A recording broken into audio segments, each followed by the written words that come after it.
They're shouting, threatening consequences, and accusing each other of destroying the Senate. This hearing just went completely off the rails. The clerk will call the roll. Mr. Chairman, are we going to have an opportunity to speak on the nominees? Yes, we're going to, oh, I'm sorry. We already had done that at great length. Well, I think this deserves some commentary, given the nature of the nominee, and I'd like to ask to speak on the nomination. Senator, we've debated these two nominees twice. Mr. Chairman, I would also like to speak on the nomination. I understand what you'd like to do, but I'm saying that in fairness, we have debated these nominees twice, and I ask the clerk to call the roll. Mr. Chairman, Mr. you're Chairman. denying us an All right. opportunity to Mr. speak come on a on, man. nominee? I mean, Third time, no. Okay, do this. So Just we don't do have it. a right to speak under the rules? Under the third time, I'd say no. So you're just going to make it up? So, yeah. I'd like to There's going to be a lot of consequences I'd like coming to here. speak too, Mr. You're going to have a Chairman. lot of consequences coming if you go down this road. You better I've believe cautioned it. you. I've cautioned a lot of you. The clerk will call the roll. Listen to me. I cautioned a lot of you. Mr. Chairman, Mr. Chairman, don't we get the opportunity to speak? We're in a roll call. So you're telling Even us though to shut up? even though multiple You members want have us asked to to speak. shut up?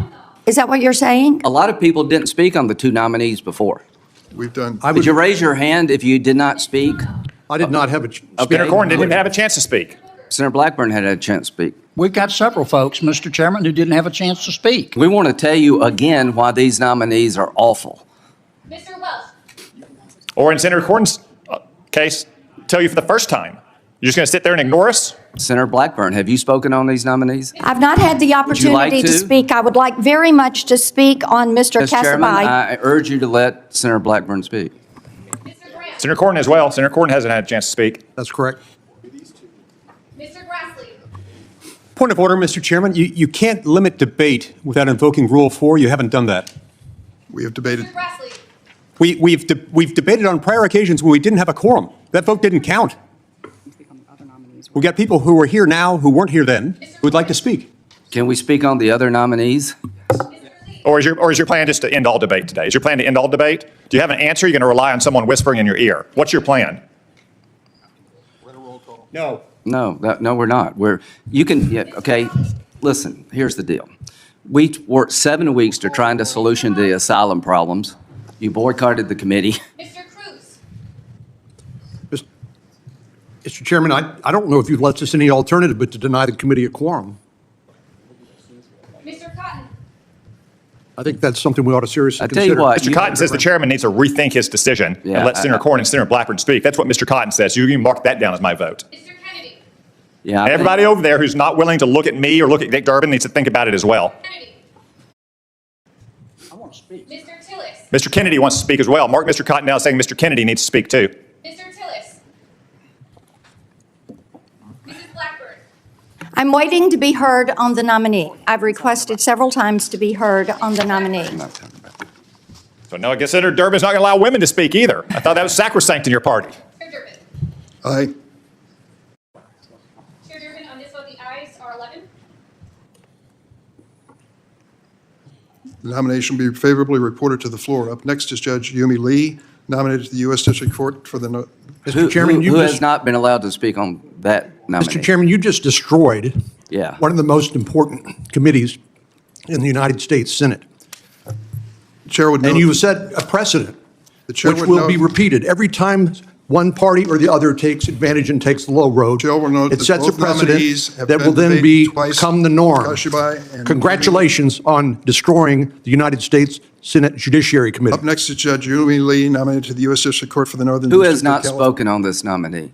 Clerk will call the roll. Will you raise your hand? Look at all these people who have never said a word before you make them vote. Never said a word before you make them vote. Ms. Klobuchar. Just going along with it. Mr. Coons. Just going along with it. You know, when Mr. we were in Coons the said he would majority, allow members to speak. Mr. Chairman, when we were in the majority, we allowed Democrats to speak ad nauseum at great length. We never did this. Mr. Blumenthal. Both of these nominees have had 2 opportunities for speeches by members. Mr. You have to bring them up again. Mr. Booker. It wasn't our fault. It's your fault. Mr. Ossoff. Going right along with it.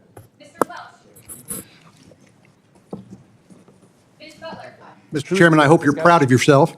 guy talking to Dick Durbin, the chairman? Yeah, you really have.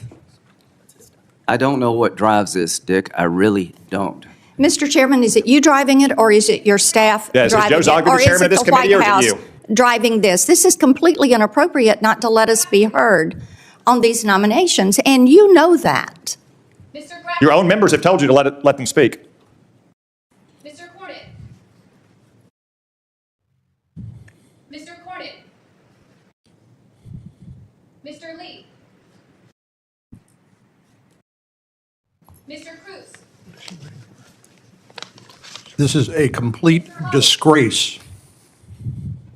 Maybe you can share I with us. see my colleagues over here who understand what goes around comes around.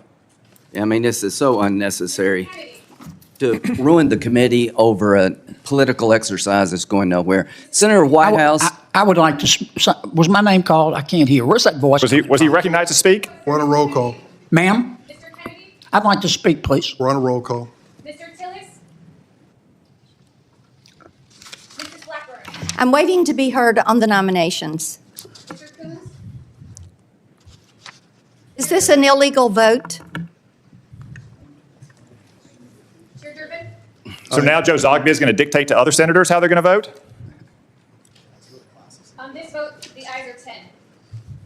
The nomination will be favorably reported. We now turn to nominations that have not been debated before the committee and the committee. At the center of it all is Dick Durbin, chairing the Senate Judiciary Committee and trying to move nominations forward. On the other side, Republican senators erupt, interrupting, raising points of order, even threatening to deny a quorum. And the reason? Something that might sound procedural on the surface, but is actually much deeper: the right to speak. Now, here's where this gets important. The Republicans aren't just complaining for the sake of it. They're arguing that some members never had a chance to speak on these nominees. And in a body like the Senate, where debate is supposed to be central, that's not a small issue. It cuts right into the identity of the institution. But Durbin's position is just as clear. These nominees have already been debated. Twice. From his perspective, this isn't about fairness anymore. It's about efficiency and moving the process along. Because if every nomination can be reopened endlessly, nothing ever gets done. So what you're seeing is a collision between two competing ideas of how the Senate should function.